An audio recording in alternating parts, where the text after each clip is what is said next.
all right, you know what? Someone who's a completely irresponsible beneficiary, or maybe there's drugs or something else involved, they don't care about the tax implications.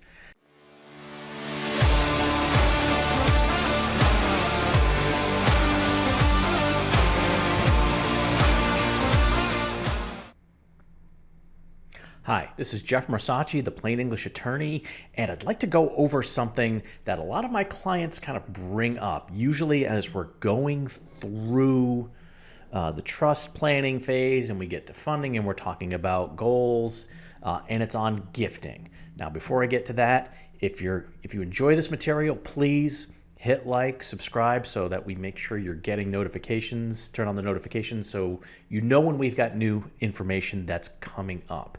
Also, if you're interested in becoming part of the community, go to plainenglishattorney.com.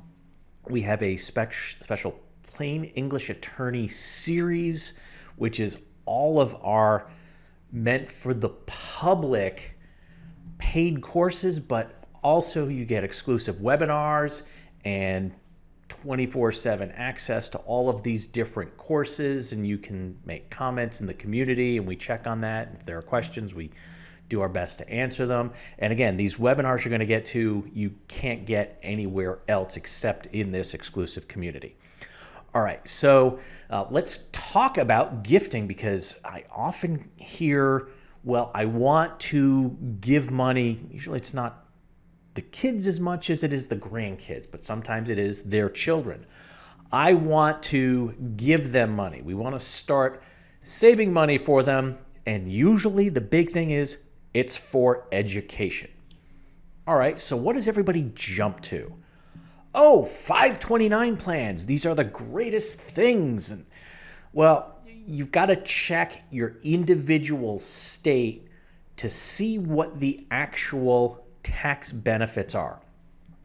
North Carolina used to have a great 529 setup where you'd actually get some tax deductions for putting the money in, and then they got rid of those deductions. So I believe it's only the growth now that ends up, technically it's like tax deferred, but if it's used for education, then they don't have to pay the taxes on that growth. So, okay, great. That's wonderful. What if they don't use it for education? They just decide, well, I'm going to take all that money out, put it in my pocket, and spend it by partying. I'm not going to use it for education. Oh, well, there are tax implications. Well, all right, you know what? Someone who's a completely irresponsible beneficiary, or maybe there's drugs or something else involved, they don't care about the tax implications. And it's not like the 529 police say, well, you can only take this money out if it's used for education. No, they can take it out for whatever they want. It's just there are tax implications if they don't spend it on the right things. So again, an irresponsible beneficiary, all right, a little bit in taxes. So you really have to weigh this. Is it actually going to be worth the cons that this younger beneficiary, that you may have absolutely no idea how they're really going to be with money, and I can tell you from experience in most cases, you're not going to know which even direction they're going in until they're at least 20.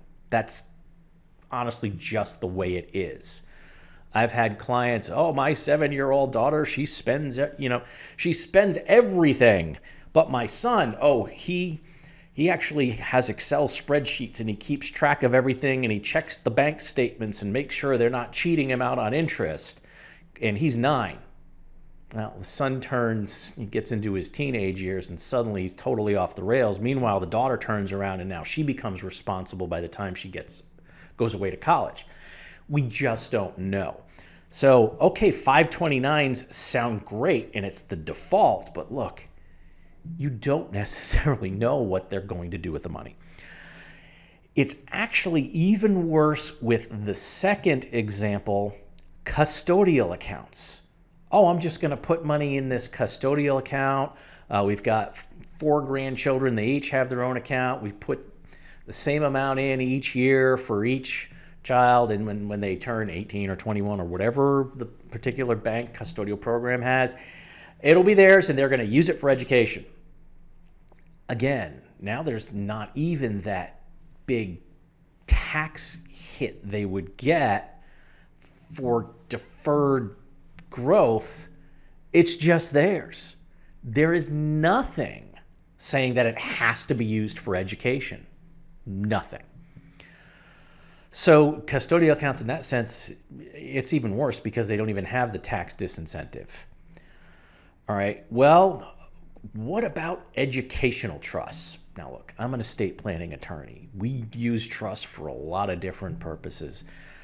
But unless you're really talking about potentially maybe even $100,000 or more going into these accounts, it might not be worth it.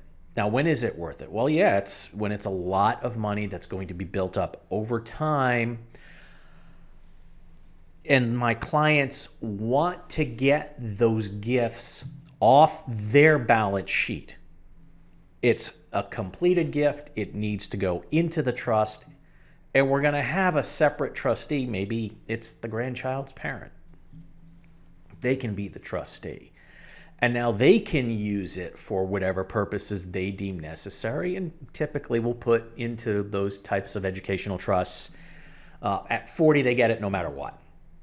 And we don't have to put anything into the trust that says, oh, it must be used for education. You're kind of leaving it up to the trustee to decide, look, what's going to really be in their best interests. Technically, taking 3 months to backpack through Europe wouldn't be a, quote, educational expense, but it might actually be exactly what they need to do at that time in their life, but that's up to the trustee to decide, not something that's written into the trust.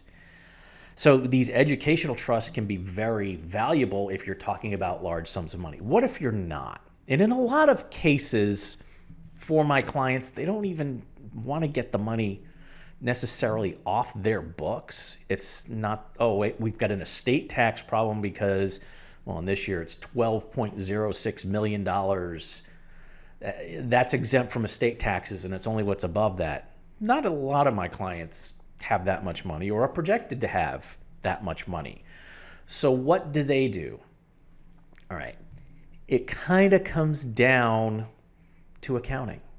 They want to keep this separate. In their mind, this money belongs to this grandchild. Well, if they want to keep it very simple, maybe they'll just set up a savings account for each child. I mean, it can be invested in anything you want.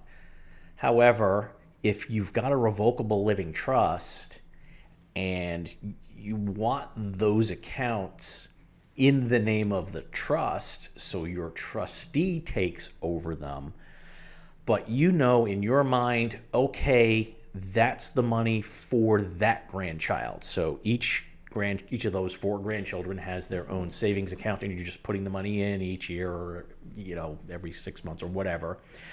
It's theirs, and then they ask you, I want this money for an educational experience. What's the educational experience? Oh, I want to backpack through Europe for 3 months. Well, then you get to decide whether that's a worthwhile expense. Not their parent, not the other trustee that you've already shuffled this money off to. So in a lot of cases, just having a separate account in the name of the trust, and it's for that particular grandchild, then it's a way to separate it out. Now, you're still paying taxes on whatever that growth and interest is, so that's a downside, but at the same time, you are completely maintaining control over that money, and you can decide when you want to turn it over to them, or for a lot of my clients, it's writing the tuition checks to the college. They're happy to do that, to either pay in full or supplement each semester's tuition, or to pay towards college and university housing or whatever it is. but they're maintaining control. And at the same time, it's still owned by the trust.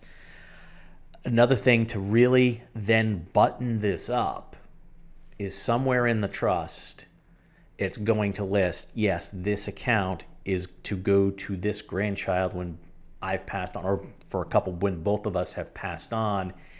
It's their money, subject to the same age limitations that we've got in the trust, which again, it's usually 40.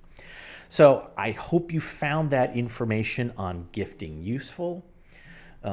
Give you something to think about in terms of whether or not you actually want to do 529s, custodial plans, educational trust, or just have it work in tandem with your revocable trust using separate accounts. Take that information and do what you will with it. Just remember, it's your choice. So as I always tell my clients, stay safe, plan ahead, and enjoy life. And whatever you do, make it a great day.